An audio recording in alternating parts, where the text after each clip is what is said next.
Hey everyone, good morning to those on the West Coast and good evening to those in Israel. My name is Yasmin Lukat. I'm the founder and executive director of Icon. I'm hosting today's event.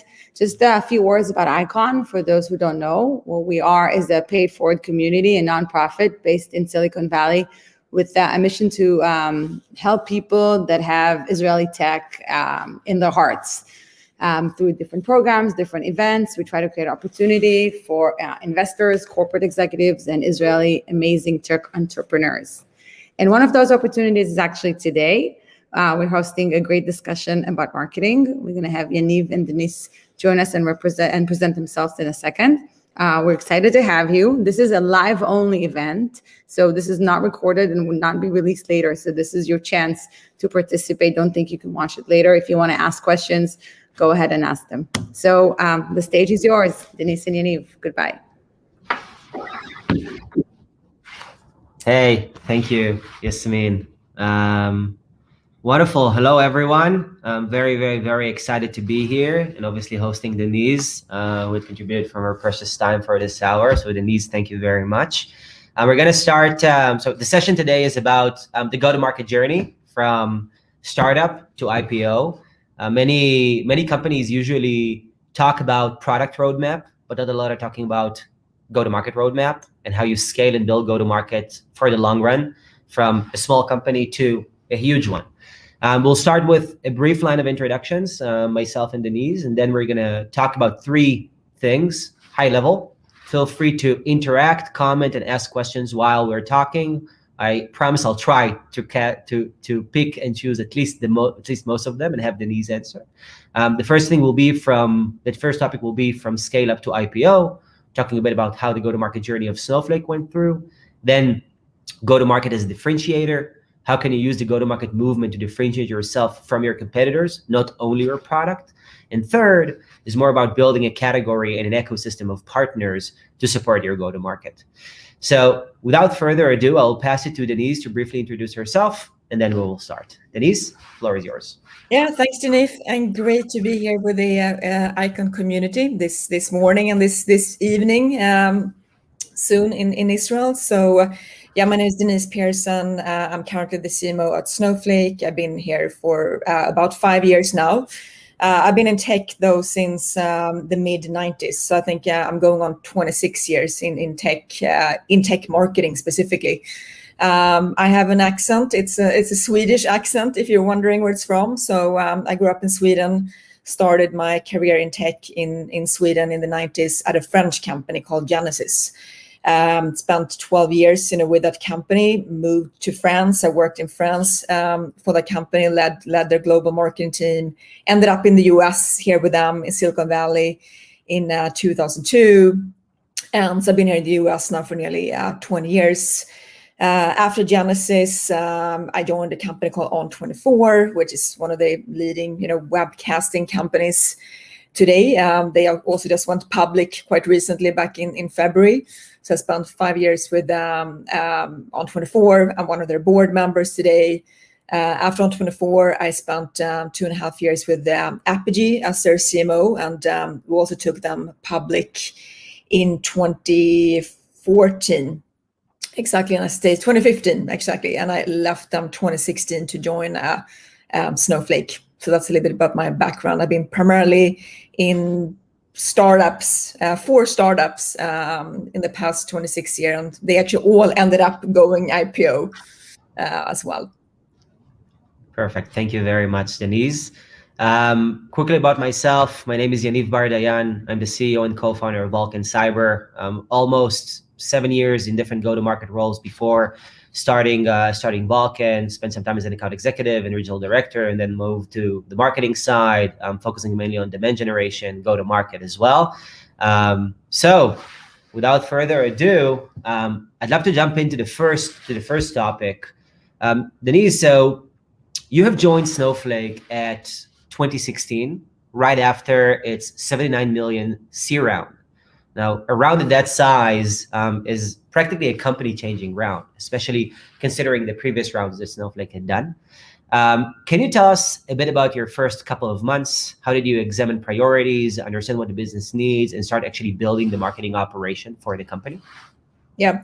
So just start by sort of saying where we were at that time. So we were about 100 employees when I joined. So it was actually the smallest company I've ever joined at that time. But again, at a sort of incredible potential, in the product. I mean, Snowflake has incredible, founders and leadership team and people. So I really came for the people and the product, and it was really a decision made with the heart, truly. And so we were about 100 people when I joined, and at that point, it's really about building, brick by brick, right? Because you're building kind of the foundation, and it's really about understanding what are the priorities at any given time. And I think that's the biggest mistake you could do when you come in, and you don't realize kind of what are my priorities, and you focus on the wrong things, and then things are not going to go so well. So I knew the number one thing when I joined, there were a couple of things that needed to happen simultaneously. One thing was around the positioning for the company. There were a couple of different thoughts around that, right? Is Snowflake, are we going to be in that data warehousing category? Are we going to be a data analytics platform company? Is it a data platform? What is that exactly? So nailing down, the positioning was one of those pieces that took 3 months to complete, and we ended up with the data warehouse built, for the cloud, and that's a position that we ran with really, really hard and consistently for about 3 years. Since then, of course, Snowflake has expanded massively in terms of, product scope, capabilities, and growth as well. So we have grown out of that positioning, and today Snowflake is known as a data cloud. But we put a lot of effort into that to really define what that right positioning was going to be. That involves, of course, all the work internally with bringing everyone together, getting all the best ideas, then testing those, with customers, getting feedback from customers. We had a few customers at that time, but then another step we did as well was really a focus group with prospects. I think that's something some companies miss at some point, right? You just talk to your customers; they already know you, right? But your positioning needs to work with those who you're selling to next. So we did extensive focus group testing, different cities. And through this focus group, you get so much more information as well that you're going to use, in your marketing. And words matters. Small things like built for the cloud instead of reinvented for the cloud, reimagined for the cloud.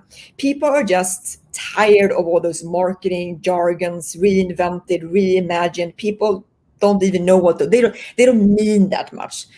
But the thing is, with built for the cloud, it was very, very, very simple, very, very clear. And all the differentiation from Snowflake came from the fact that we were built for the cloud, re-architected, right, from the ground up, in the cloud. So that's the positioning we ended up with. And as I said, right, that consistency is so incredibly important, because that's also something you see, right? Startups doing something 3 months, and then they get feedback from customers, right? And then and signals from the market, and then they change, and then they do something for 6 months. Nothing ever sticks. It's almost more important to be 90% right, and then just go with it and be very, very consistent. But that consistency also creates a lot of trust, as well. And it's just a foundation for the rest of the marketing. So again, the first thing was around, positioning. At the same time, then we had to start building out the content. Because if you want to start building a category, owning a category, it's really all about education today, right? And bringing incredible value to the market. Thinking outside in. What are the things really your prospects and customers need to know about? So my first hire, the person I called at 9 a.m. The first day was someone I had been trying to hire at the previous company to run content. His name is Vince Morello. He's still with us. He's our chief storyteller today. Former journalist, but kind of moved into that content marketing path. But he had started his career in sales. So he started really building out all our content. So we did, of course, the, cloud data warehousing for dummies, books, and created tons of videos, all that, right? Because content is, of course, what's going to help you establish that, category. So positioning, content creation, using all the different experts internally. We have incredible engineers who were very good, on video, right? So we used all of them.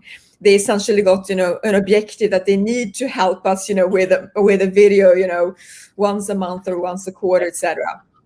And then building out the whole demand gen. So of course, the other team must start building out also a whole demand gen, function, right? You need to make sure in the beginning you get the right set of technologies in place, right? So you don't have to rip and replace things like 2 years later.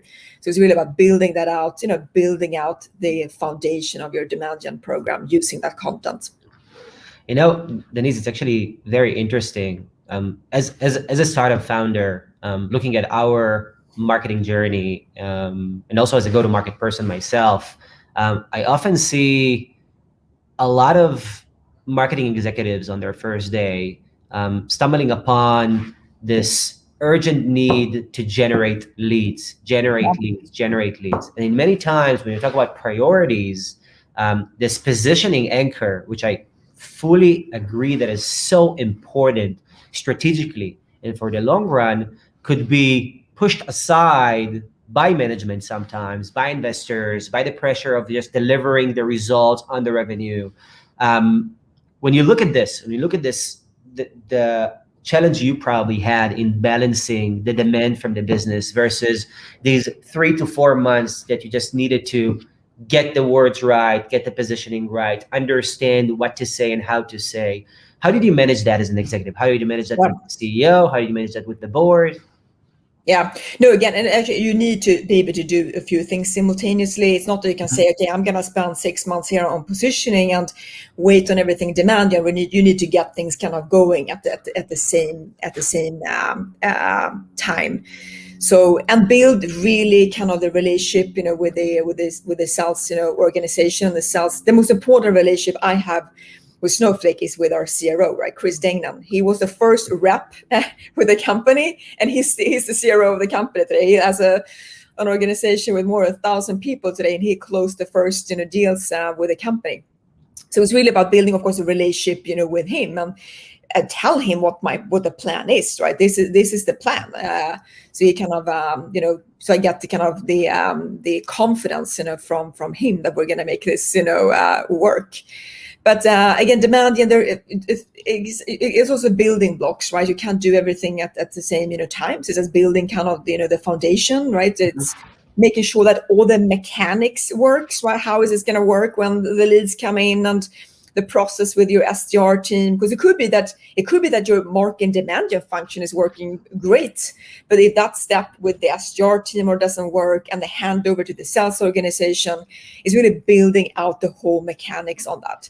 In the beginning, let's say then from demand gen, maybe we had 4 or 5 things happening every week, right? Maybe it was a webinar and a couple of other things with a few partners, etc. But every Monday morning I sat down with our 8 SDRs who were going to follow up, and they were to make sure that they're so integrated into the programs we are developing. Because the worst thing that can happen is that we do one thing in isolation, the SDR team go out and do their own thing, right? They might go out and do their own marketing programs and cold calling, and then the sales organization go out and do their own thing. Then you just lose the whole efficiency. You need to work, marketing, SDR, sales, it needs to be one, it's an orchestra, right? You cannot just have these instruments working, separately. Getting this orchestra to kind of work together. In the beginning, it's so much about the relationships you have with everyone, and it's a fun part, right? You're a small team, you know each other, and you celebrate all the successes, along the way. But in the beginning, it's really about getting all those mechanics to really work. And every Monday morning, I sat down there with those 8 SDRs, walking them through with our demand gen leader, walking them through. Here are the programs coming up. This is how we're going to follow up on these programs. And also those 8 SDRs, they're also still with Snowflake today. 5 years later, They moved on into incredible sales careers. One of them actually leads, field marketing for North America for Snowflake. So it's just been incredible to see those careers people have been able to build as well. But again, it's getting all these functions to work together like one from the beginning. And trust, right? If you ruin that trust, from the beginning, it's going to be very hard to kind of, rebuild that. You will lose time, you will lose momentum. So just, again, that insane alignment on these functions, that's so important. And that's not just the programs, It's just the people, how you operate, together. Yep. This is actually an excellent bridge to the next question under the first topic. But before I'm going to do that, I just want to remind our audience that we're going to take short breaks between each topic we discuss to allow you to ask questions on these topics. So feel free. I don't see any questions yet. So feel free to start populating in through the YouTube comments, and I'll make sure I'm asking them as we go. So, you talked about the people you've hired and their career journeys from an SDR to field marketing manager, or your content manager, who's now the chief storytelling person for Snowflake. As a CEO today, for me, one of the biggest challenges of any hyper-growth company is actually hiring the right people, and maybe also adapting and changing your hiring processes as you scale. Can you tell us a bit about the process you went through building your own marketing organization when you started, and how you've changed your hiring and employment growth strategy as the company grew? Yeah, again, it is all about the people. And if you're going to lose time somewhere, it's usually because you've hired the wrong person, right? I mean, that's it. You hire the wrong leader. This person is going to hire the wrong, people, and then you're going to lose incredible momentum, right? So this is, of course, very, very important. Initially at Snowflake, the whole team is really built, from the network. So I said again, that chief storyteller, he was someone I kind of knew that I was about to hire somewhere else. Our head of demand gen, who I brought in, who's a really high caliber demand gen, leader. I'd worked with him at the previous, company. Most people on that demand gen team that we built out, we had worked with in the past. And in the beginning, right, it's about the believers, right? For startups, it's all about believers. I mean, you know how that is, right? I mean, like our founders, I mean, they hired a lot of amazing engineers because these engineers believed in them, right? First, they just believed in them and their vision. And that's what it is. I mean, I hired people who kind of believed in my decision.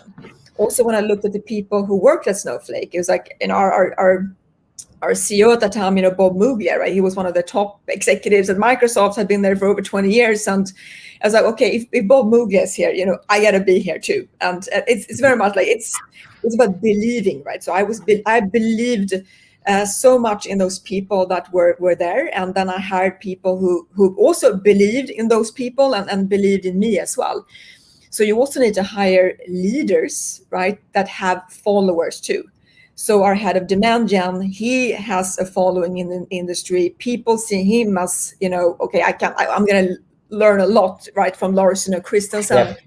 Yeah. But there were a lot of there were certain people we know, okay, we want to hire so-and-so, take them out to dinner, talking about the company, really selling them on the vision, get them to believe, get them to be excited.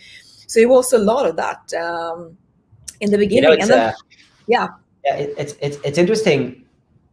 There is, again, from the founder's perspective, one of the biggest things you consider is, should I hire leaders first, or should I hire the working hands first and then bring on the leaders? Do you have any thought about that?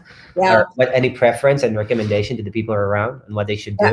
I think even at this time, we want every leader to be able to use the hammer, right? You can't, everyone needs to be able to use the hammer. You need to be able to kind of scale up and down, all the time.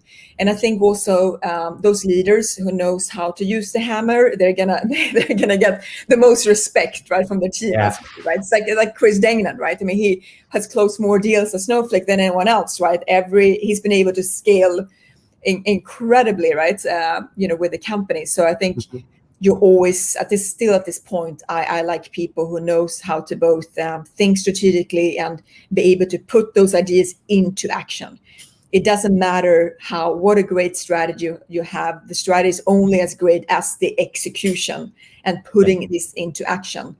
And that's the thing when a startup, right? In some companies, larger companies, work and execution, it's about creating PowerPoints, plans, presenting those plans to other people in the company. That's not execution for us, right? You need to get those plans into action and land in the market and have measurable, impact. And that's kind of the mistakes we have done sometimes from a hiring standpoint. Someone comes in and and they just don't know how to use the hammer.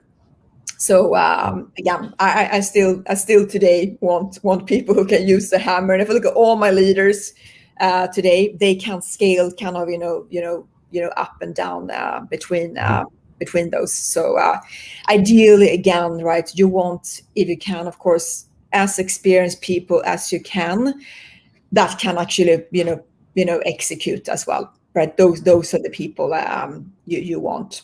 Mm-hmm. Interesting. So Denise, looking back from now, and obviously the amazing outcome of the IPO, can you tell us about 2 tipping points in the history of your tenure that led to this unprecedented success, especially on the go-to-market and marketing side? Pick the 2 off your head that you can tell the audience here. I'm going to talk specifically sort of more marketing, impact. Actually, there are more than 2. So let's see how many we will have time for. One thing is, again, I think we did get that positioning right. We were consistent, like crazy with that, and that's very important for people to really understand who you are.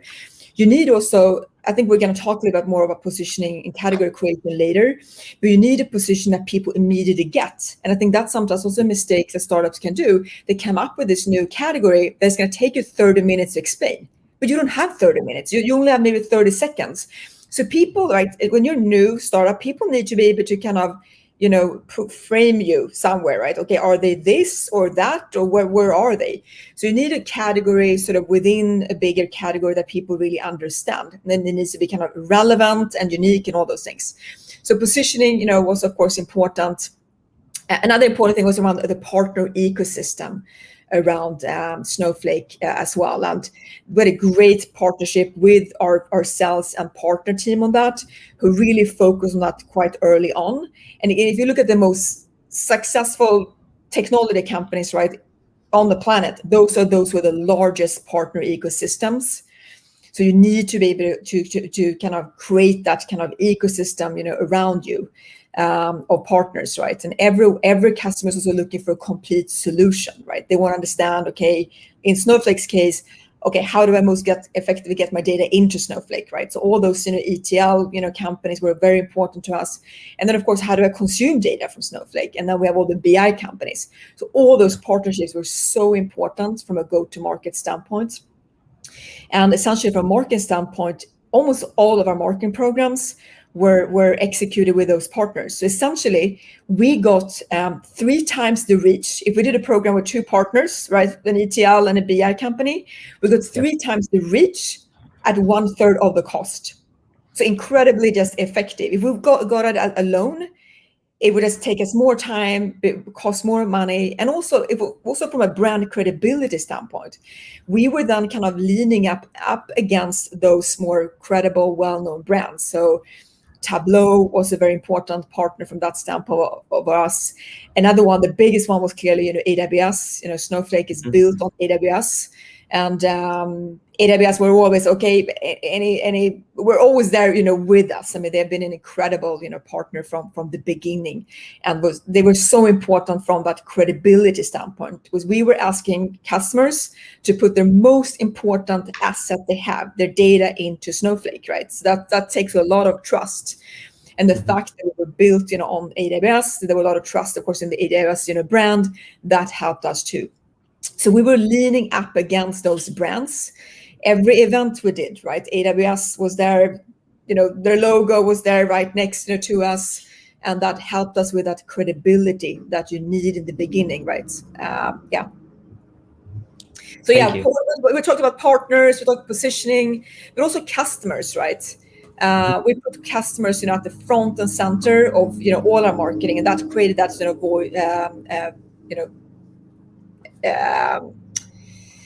share a voice and marketing.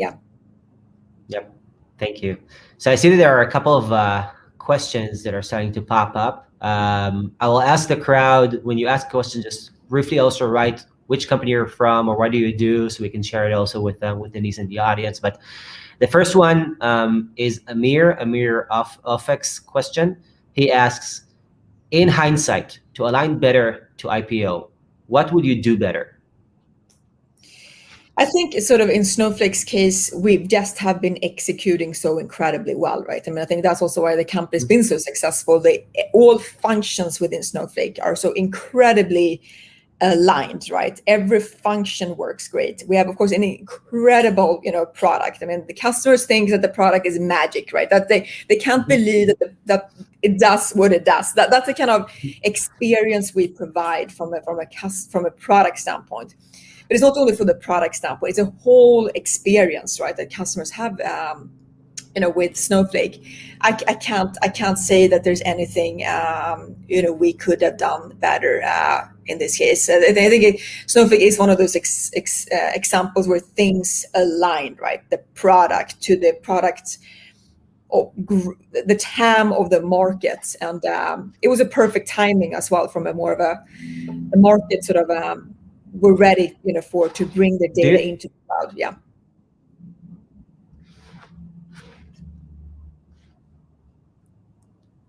Denise?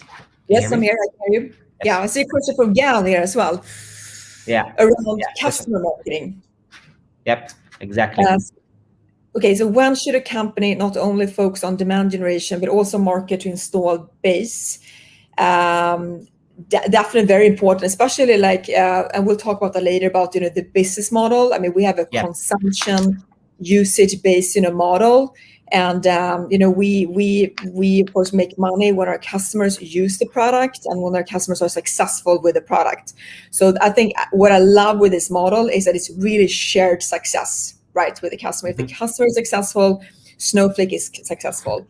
So for us, it is a lot of expansion. Today, in the early days, we were targeting mostly those the SMB type of customers, gaming companies, those type of customers.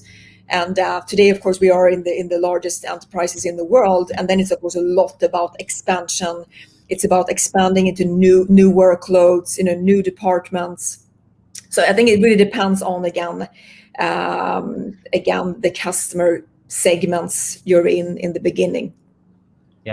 Yep. And actually, this is, again, an amazing bridge for our next topic. So thank you for the questions, everyone, and just keep them coming. Thank you, Denise, for talking with us a bit about scaling up to an IPO, and obviously the successful IPO like Snowflake. The second topic that we want to cover is a bit about go-to-market, and particularly using go-to-market as a differentiator. So you touched it a bit with your answer to Gal, but I want to double down and just explain to the audience for people who are less aware. So Denise, I think I told you that when we prepped. I followed Snowflake's IPO very closely, both because we are partners as well as customers, etc. And in one of these roadshows, presentations that Frank had done, Frank is Snowflake's CEO, he said that Snowflake's GTM is not really a SaaS subscription type of model, not a SaaS subscription type of business model, but more of a consumption model, which is something that is fairly new and maybe was only utilized by the big public cloud vendors until today. Can you tell me how this impacted your journey, especially in front of competition like Splunk or others that are using different types of models, and how this had helped you differentiate and scale? Yeah, but also think about those. The traditional SaaS model is buying, seats or subscriptions, and then and it's very hard to kind of determine how many subscriptions do we need. You need, one model and package for the very large enterprises to a different one for startup, for instance. So with this model is that anyone can start using Snowflake with you can have the earliest of earliest startups, right? With one person, going with a credit card and buying Snowflake to the largest enterprise in the world. So it allows you to really go in and target all those. There are no limitations, right, from your business model to service those segments. On the market side was that we were focusing on really automating and scaling every component of our demand gen process, because again it is fully automated to go in and start using Snowflake.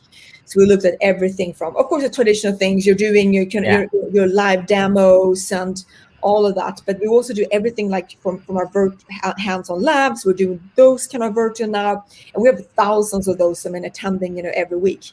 Also things like reference calls, right?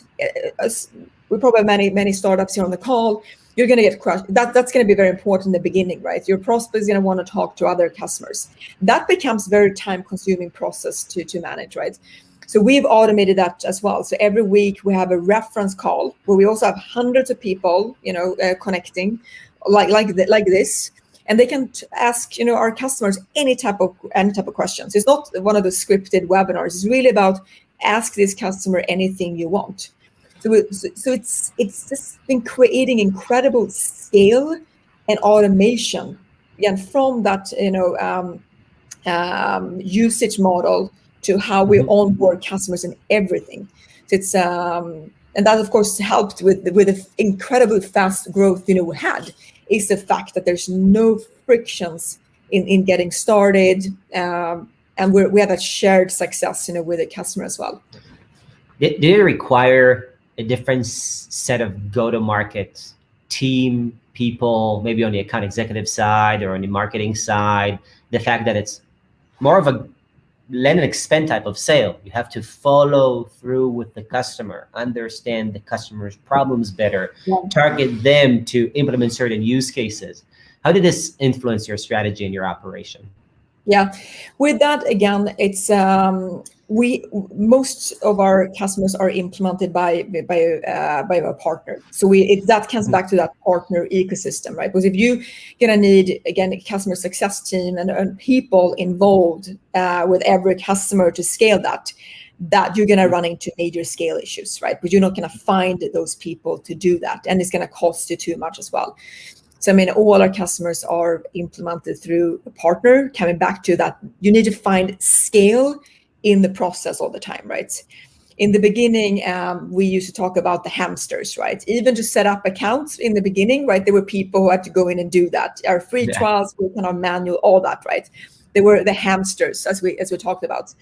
It was all about how do we get rid of the hamsters. Every single component of our customer acquisition process, right? We needed to remove the hamsters. Everything needs to be sort of automated. And I think that's also a challenge that many companies are into, right? They get to a certain point. Maybe they get to 20 million or 50 or 100, and they can't really get beyond that. And they sometimes don't exactly know what those problems are. It could, of course, be the fact that the market isn't big enough and those things. But often it's because your product doesn't scale, right? You can't even hire those people you need to hire to do certain components of that process. So again, it's important to look at, again, every single little thing, whatever you implement, can this scale? And we had it was year 2017. It was everything we did. Can this scale? If it can't scale, we wouldn't do it. So on the marketing side, it was all about just finding those kind of repeatable programs that can scale to the thousands, all the time. Yep. I remember in the early days, it was built for $1 billion. I think was the saying, built for $1 billion in revenue. This is what I heard in the Snowflake corridors as I walked around in a different room. So super interesting. I think that with that, like the biggest question is, and I can say from my perspective, we think about it a lot.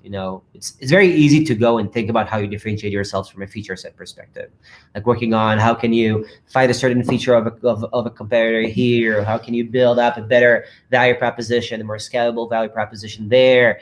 But not a lot of companies are thinking about how they can differentiate their go-to-market and what is the go-to-market strategies of their competitors.